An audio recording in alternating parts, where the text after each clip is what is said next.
Good morning, I'm Chris Palumba, and this is Engagement and Assessment with Flipgrid and Edpuzzle. We're going to break today down into three core tasks. First, we're going to look at a few Flipgrid basics, and then some deeper cuts with the Flipgrid Disco library and mixtapes. Two things that sound way cooler than they are, but are both pretty useful. You'll have a few minutes to share your own Flipgrid topic in our Google Classroom and to check out your peers' responses.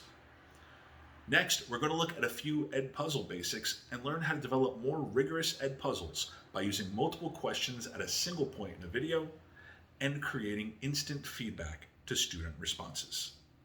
And finally, we're going to look at different ways of creating and recording feedback using student and teacher-generated videos to help us create a sort of feedback loop and differentiate activities for students of varying needs.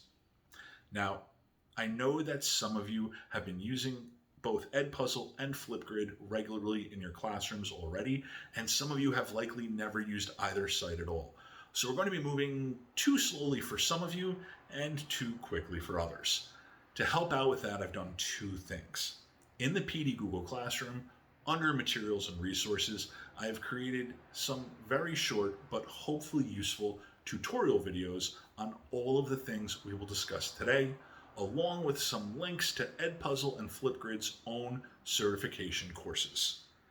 The Flipgrid one is absolutely worth your time, and the Edpuzzle one also exists. While we wait for others to join us, I wanted to pose a simple question to you. How do you quickly assess your students' learning at the end of a lesson? You can respond in a video of about 1 minute. While you're recording, feel free to try out some of the features that are available to your students while they're making their own responses by clicking on the effects button to the right of the camera logo. You can start and stop and start all over again if you want. We have plenty of time. And just a reminder, if your camera is turned on in WebEx, it likely won't open in Flipgrid.